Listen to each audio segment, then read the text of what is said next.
With so many sales on these days, how do you know when you've seen a good deal? We make it easier by trawling through the deals for you to find genuinely good prices on genuinely good products, all packaged up into a free monthly newsletter. Using internal pricing data and our own market knowledge, we keep an eye on price changes and let you know whether a product is at its cheapest point.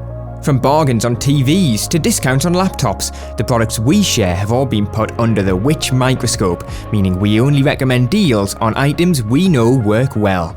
Our expert advice cuts through the noise to share reductions and reviews which we think will interest you. So make sure you sign up for our brand new Deals newsletter to help you grab the genuine bargains. Just head to which.co.uk/WP_deals. That's which.co.uk/WP_deals.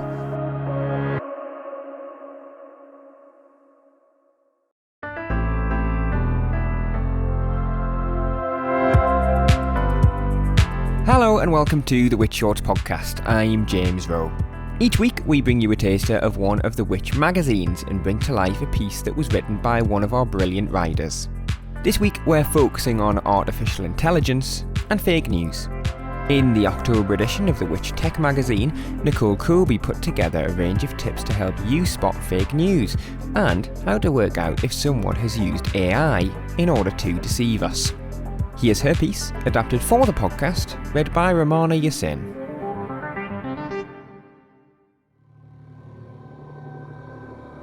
The Pope is seen in a Balenciaga puffy jacket. H from Steps is getting his own statue. Vaccines contain microchips. What's even real anymore? Well, none of these stories, as they're all fake news.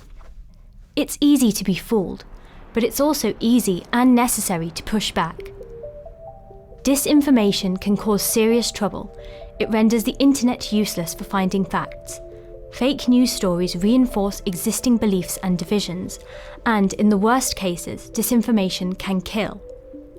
In 2017, malicious lies spread on Facebook systems promoted violence in Myanmar, according to an Amnesty International report, just as misinformation about the Southport stabbings on X, formerly Twitter, helped spark riots this summer. First, let's explore the different terms and techniques. Fake news has been perfected of late, but the term was first used in print in 1896 in a magazine about electricity.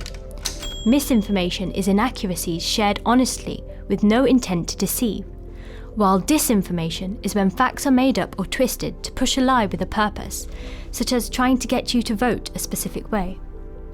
AI can be used to make deceptive images, such as deepfake videos. In one, Volodymyr Zelensky, president of Ukraine, is pictured announcing a surrender, but AI isn't even necessary.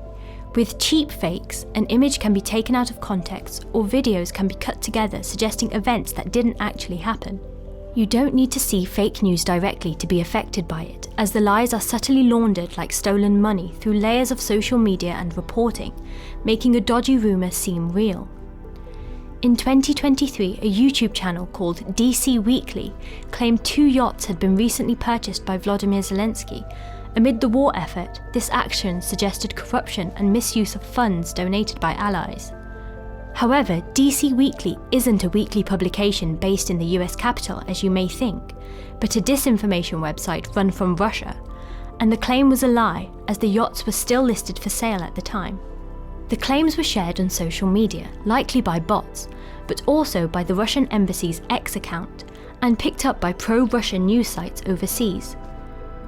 Now the rumours have been repeated by leading Republican politicians in the US as a reason to stop sending military aid to the country. Even Trump's pick for vice president, J.D. Vance, has questioned military aid to Ukraine on the grounds that the money would be spent on ministers' yachts. You wouldn't believe a random YouTube account making such claims, but coming from the mouth of a vice presidential candidate, the lies are easier to swallow. Thankfully, you and I are already equipped with the skills to spot fake news, because they're largely the same as keeping watch for scams and malware. Too good to be true? Then it probably is. Unsure of what you're looking at? Do a quick search. This is online mindfulness, and it's key to dodging criminal scams as well as fake news. Pay attention to what you're doing. Don't let them trick you into immediate action, such as clicking on a link. Fake news plays on human behaviour. We want to share memes, articles or images that reinforce our existing views. Indeed, a 2016 study from Columbia University showed that 59% of links shared on social media were unclicked, meaning that those sharing them hadn't read them. By tickling our confirmation bias, fake news fools us into sharing without reading first. The aim of viral fake news is to make you stop thinking. By being mindful online, taking a pause to think and consider your own biases, you'll spot most fake news. But remember that the rest of the internet may not be so mindful, and even those you trust may share a questionable story or meme. It is okay to be unsure, although keep your doubt for untrustworthy sources, such as unverified social media posts or claims in viral memes.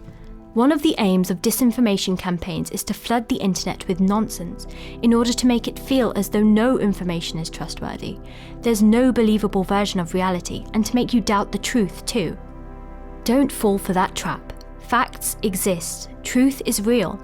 We all have differing opinions, life is complicated and the internet is already full of nonsense, but it's still possible to trust basic facts from genuine sources. If you're not sure if something is real, then check it. If it feels too good, too bad, or too convenient to be true, then it probably is. To avoid being fooled by fake news, keep calm and avoid rushing to share, taking time to read the full article and double-checking key facts. Consider the source. Does it come from a dodgy website, an unknown entity, or one that you trust? Serious newspapers or broadcasters of quality, such as the BBC, may get the odd fact wrong, but will issue a correction. Fake news sites are designed to look like real journalism, but the stories are made up and designed to go viral. For example, AmericanNews.com published a story about actor Denzel Washington endorsing Donald Trump for US president back in 2016. The untrue article spread across Facebook. Sites like that one, or Denver Guardian, may sound legitimate to overseas readers not familiar with the local media landscape, but they're fake. Others mimic real sites. usatoday.com.co isn't the same as usatoday.com. Article pages of legitimate news agencies can be easily faked.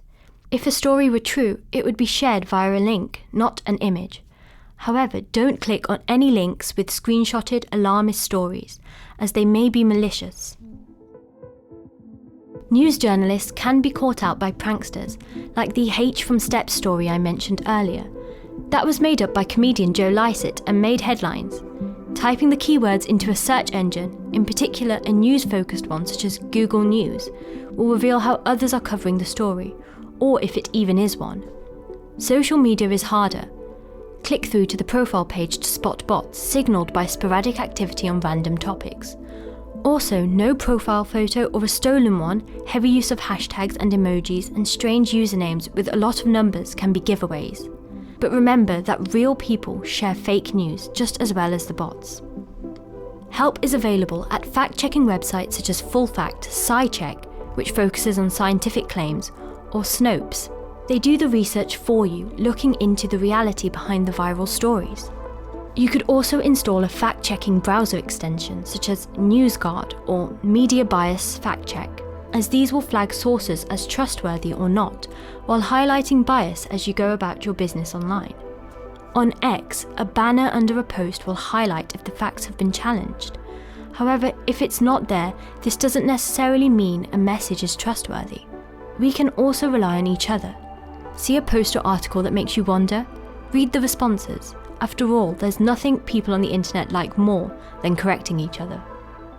Spotting AI-generated text, images, and video is easy when it's poorly done, and very hard indeed when it's done well. When it comes to text, AI-generated content can be repetitive, use odd phrasing, or feature words uncommon to the language. One study showed use of the word delve leapt massively after the arrival of AI. Of course, such traits could also be true of a dull writer, someone using AI to check their own work, or perhaps because English isn't their first language. There are various tools online that will look at text to check for the hallmarks of AI. CopyLeaks and TraceGPT, for example. But perhaps the best way to learn to spot AI-generated content is to have a go and make your own. Head to OpenAI's ChatGPT and you'll quickly spot the key patterns and have a better understanding of how generated text feels to read. AI is used to create disinformation for social media bots, fake news sites, or reviews more quickly and cheaply than using humans. For that reason, double-check the source of online reviews. If a product on an online marketplace has thousands of positive reviews over the course of a few years, those are more likely to be legitimate than if it has thousands over a few days, for example.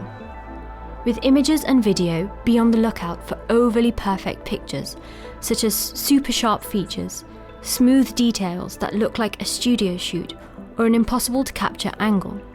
Alternatively, look for common AI mistakes. Realistic hands continue to be a challenge, with deformed fingers or too many digits.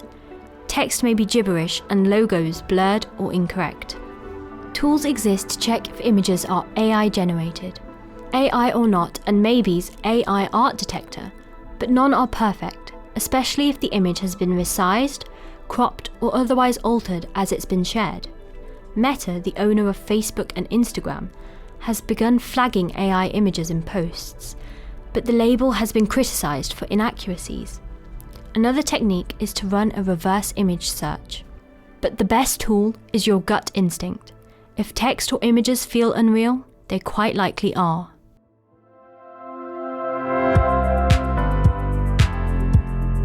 Romana Yassin was reading that piece originally written by Nicole Colby and published in the October edition of the Which Tech magazine. To read it in full, then be sure to become a Which Tech member. I'll pop a link in the show notes for you to find out more. We'll be back next week for another episode of Which Shorts, but in the meantime, why not check out some of the other podcasts from us here at Which. We've got the Money Podcast, where we give you a weekly dose of financial advice, and Get Answers, where we cover everything from scams to home energy and car hire to shopping safely on online marketplaces. Just search Which Money or Which Get Answers wherever you get your podcasts. Which Shorts was produced and edited by me, James Rowe, while the exec producer was Grace Farrell.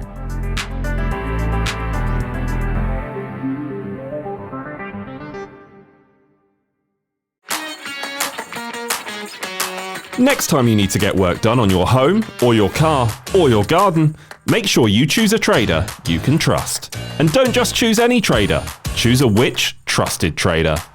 Our trading standards professionals only endorse traders who've passed our rigorous assessment that includes credit reports, customer satisfaction surveys, reference checks, and interviews. When we say a trader is good enough to display our Which Trusted Trader logo, you can trust us. But don't take our word for it. Search Which Trusted Traders online to see our directory of around 4,000 traders.